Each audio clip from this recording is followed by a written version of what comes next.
ધોરણ 12 કોમર્સના વિદ્યાર્થી મિત્રો, તમે જે થંબનેલ જોઈ છે ને, થંબનેલમાં કંઈક આવું લખ્યું છે 100 માંથી 100.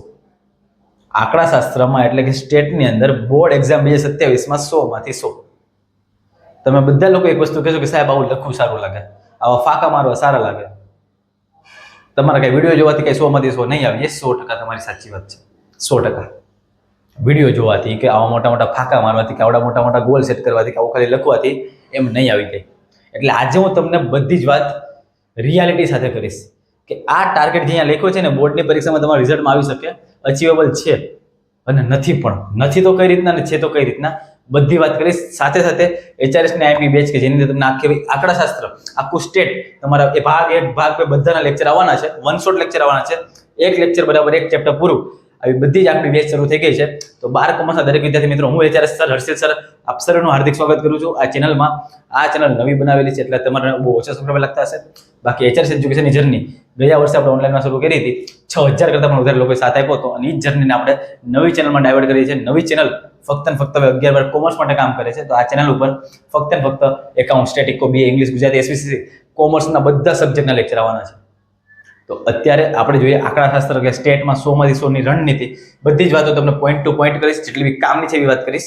સૌથી પહેલા આપણે બોર્ડ પરીક્ષા 2027 ની બ્લુપ્રિન્ટ સમજીએ કે 100 માંથી 100 લાવવા જ છે. તો સૌથી પહેલા જે ગેમ રમવાના છે ને, ગેમની આપણે રૂલ્સ કે ગેમના આપણે રેગ્યુલેશન તો જોઈએ કે ગેમમાં કેવા કેવા નિયમો આવવાના છે.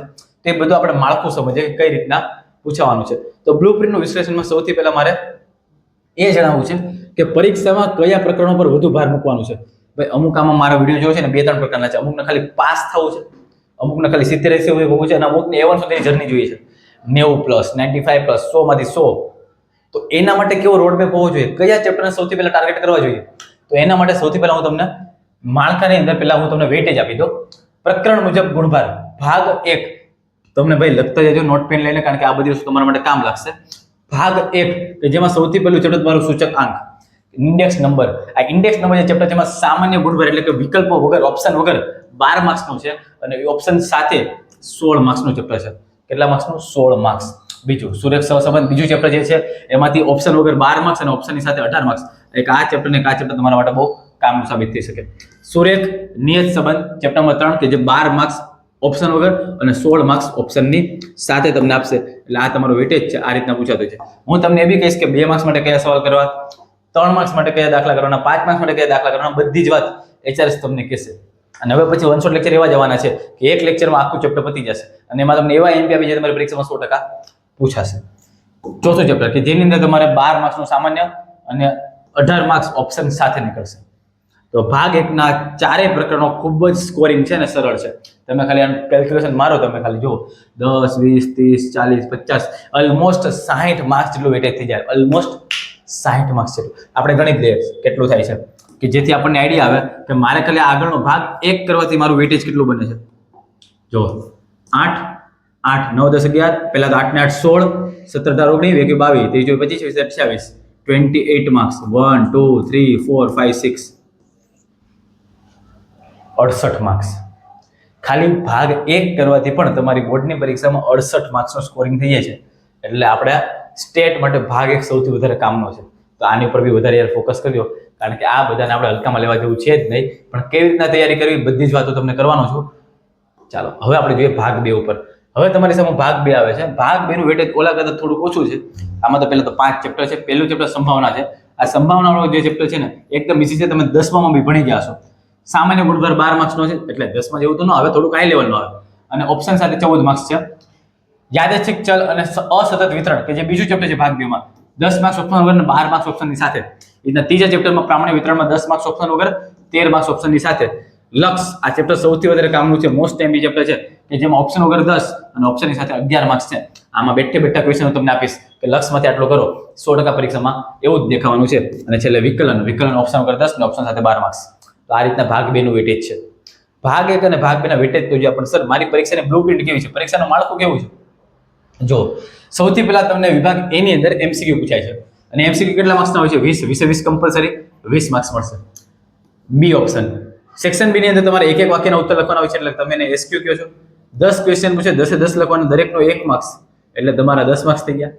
હવે વિભાગ C માં તમને 2 ગુણના પ્રશ્ન મળશે. તમારે 9માંથી ખાલી 7 લખવાના છે. કેટલા? 9માંથી કેટલા લખવાના છે? 7 લખવાના છે. આનો મતલબ કે તમે 7 પ્રશ્નો લખો 2 માર્ક્સના, તો કેટલા માર્ક્સ થાય? 14 માર્ક્સ. હવે આવે છે 3 ગુણના.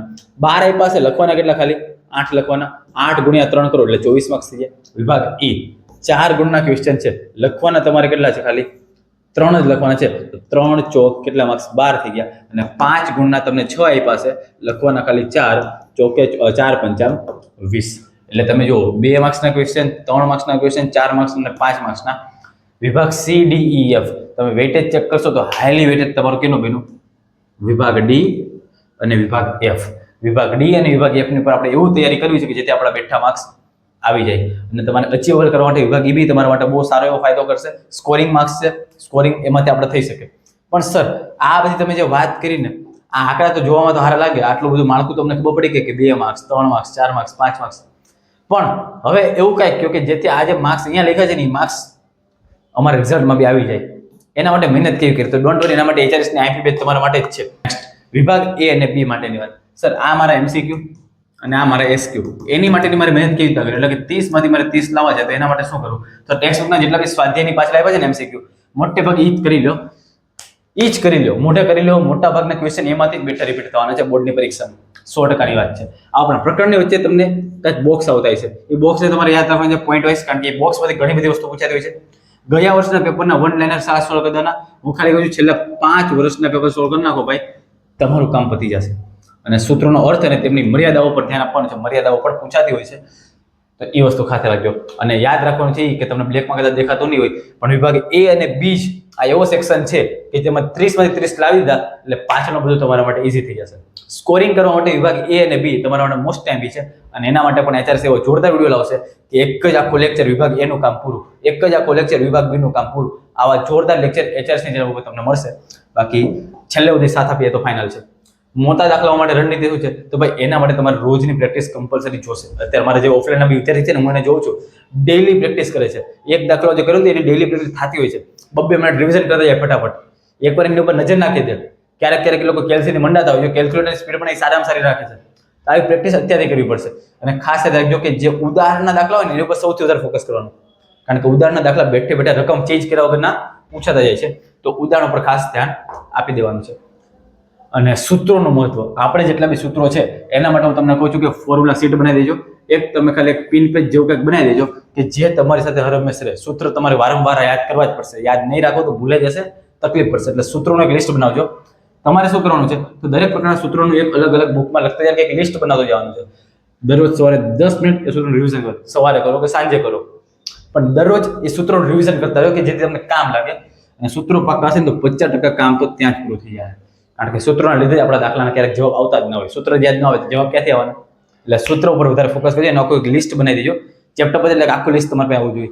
એના બધા ચેપ્ટર પર લિસ્ટ રાખો, રિવિઝન કરતા જાઓ, તમારું કામ આસાન થઈ જાય. બાકી તમારું ટાર્ગેટ જો બોર્ડ 2027માં 90+ કે પછી તમારો 100 માંથી 100 નો ટાર્ગેટ છે ને ભાઈ, HRS ની ચેનલ રમેશ તમારા માટે 100% કામ કરશે. અને એવું કામ કરશે કે બોર્ડની પરીક્ષામાં બેઠા માર્ક્સ તમને અપાવશે. એવા IMP આપે, એવી રણનીતિ આપે, બધી જ વસ્તુ તમારા માટે કરીશ.